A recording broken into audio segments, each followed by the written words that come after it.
स्वागत है आपका YouTube के ईडू अड्डा चैनल पे। तो आज हम आपसे कुछ शेयर करने वाले हैं जिससे कि शायद आपको नेट एग्ज़ाम में कुछ सहायता मिले। तो हम बात करने वाले हैं कि यूजीसी नेट जेआरएफ में किस प्रकार से हम कम टाइम में सफलता हासिल कर सकते हैं, और वो भी बिना किसी कोचिंग के। तो इस एग्ज़ाम में कोचिंग का बहुत ज़्यादा रोल नहीं होता है।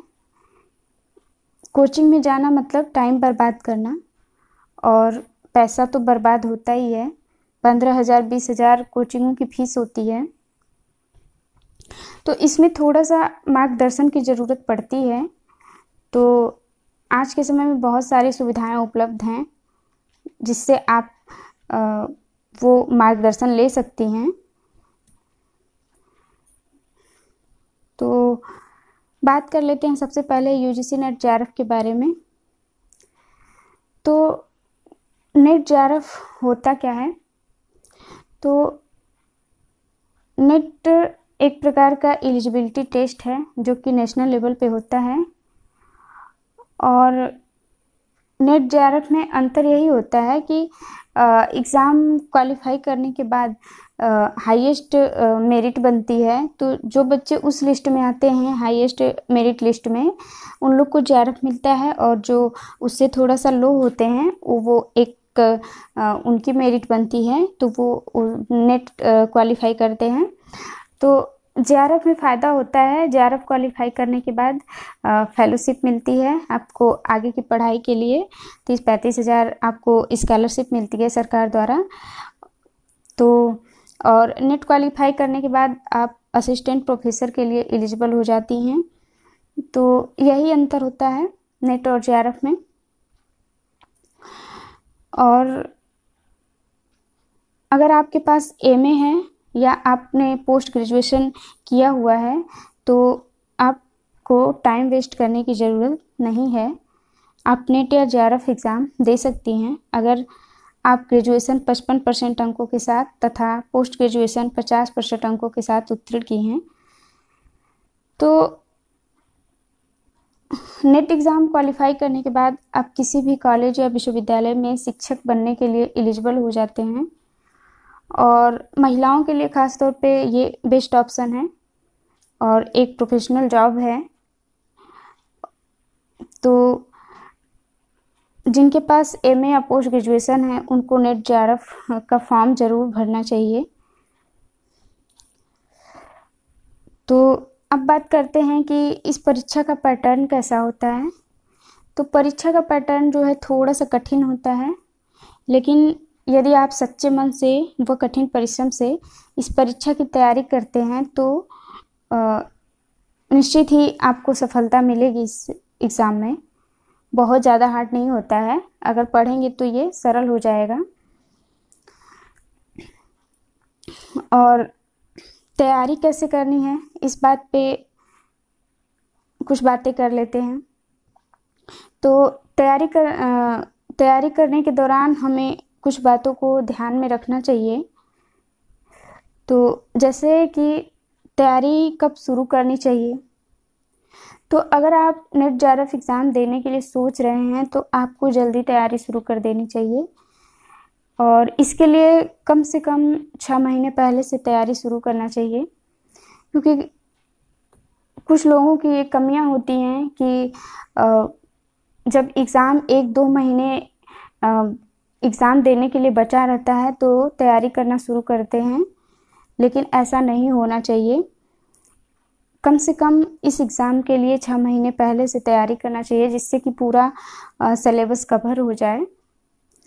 तो जितना हो सके इसके लिए ज़्यादा से ज़्यादा टाइम दें, तो ये एग्ज़ाम आसानी से क्वालिफाई हो जाएगा।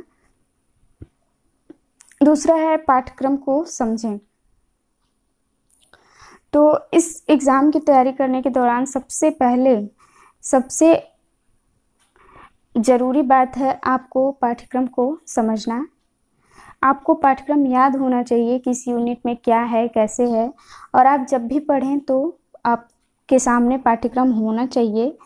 या आपको याद होना चाहिए कौन सा यूनिट आपका तैयार नहीं है। जो नहीं तैयार है उसको आप गूगल पे सर्च करके देख लीजिए, जो टॉपिक आपको कठिन लग रहा है। तो इस एग्ज़ाम में 2 पेपर होते हैं, पेपर फर्स्ट और पेपर सेकेंड। पेपर फर्स्ट में 50 क्वेश्चन होते हैं, पेपर सेकेंड में 100 क्वेश्चन होते हैं। और पेपर फर्स्ट जीके पे आधारित होता है और पेपर सेकेंड जो कि सब्जेक्ट होता है जिससे आपने पीजी किया हुआ है, तो वो आपका सब्जेक्ट ही है, मेन सब्जेक्ट है। उसमें 100 क्वेश्चन होते हैं और उसको तैयार करना ही सबसे महत्वपूर्ण बात है। पेपर फर्स्ट के लिए तो अगर जो लोग वनडे एग्ज़ाम की तैयारी कर रहे हैं तो वो लोग आसानी से इसको 30-35 क्वेश्चन कर ले जाएंगे, क्योंकि इसमें मैथ, रीजनिंग, कंप्यूटर मतलब ऐसे ही 10 टॉपिक होते हैं जिससे 5-5 क्वेश्चन आते हैं, पूरे 50 क्वेश्चन। तो पेपर फर्स्ट और पेपर सेकेंड दोनों का पाठ्यक्रम आपके पास होना चाहिए और एक सूची तैयार होनी चाहिए और दोनों के लिए अच्छी किताबें होनी चाहिए जिससे आपको ज़्यादा से ज़्यादा तैयारी में हेल्प मिले। तीसरा है पिछले साल के पेपर हल करें। तो यह जो उपाय है पिछले साल के पेपर को हल करना, ये सबसे ज़्यादा महत्वपूर्ण माना गया है। किसी भी एग्ज़ाम के लिए अगर आप पिछले साल के पेपर को हल करेंगे तो उससे बहुत ज़्यादा आइडिया लगता है किस प्रकार के क्वेश्चन पूछे जाते हैं। तो कम से कम जो पिछले 10 साल के पेपर हैं उनको हल करिए।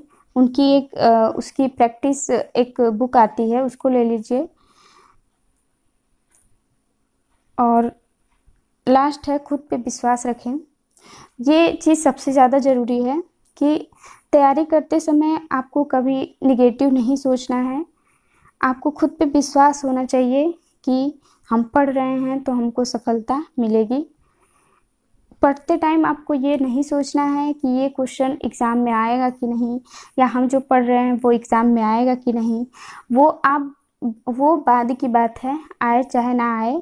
आपके माइंड में ये चीज़ होना चाहिए कि हमें इससे ज्ञान प्राप्त हो रहा है, हम इसको जानें। तो ऐसे करके आप पढ़ेंगे तो ज़्यादा से ज़्यादा आपको चीज़ें याद होंगी और निगेटिविटी भी आपके अंदर नहीं आएगी। तो तैयारी के लिए यही कुछ महत्वपूर्ण बातें थी। और प्रत्येक टॉपिक को आप पढ़िए। जो क्वेश्चन आपको हार्ड लगे उसको गूगल से सर्च करिए और उसको डिटेल में नोट्स बनाइए, उसको लिखिए और ज़्यादा से ज़्यादा उस पर टाइम दीजिए। और शुरू में आपको कुछ प्रश्न देख के घबराहट हो सकती है, लेकिन धीरे धीरे जब आप उसको पढ़ना शुरू करेंगे तो चीज़ें आसान लगने लगेंगी। तो इस प्रकार से आप अगर पढ़ाई करते हैं तो आपको एग्ज़ाम में बहुत जल्द ही सफलता मिल जाएगी। तो वीडियो देखने के लिए बहुत बहुत धन्यवाद।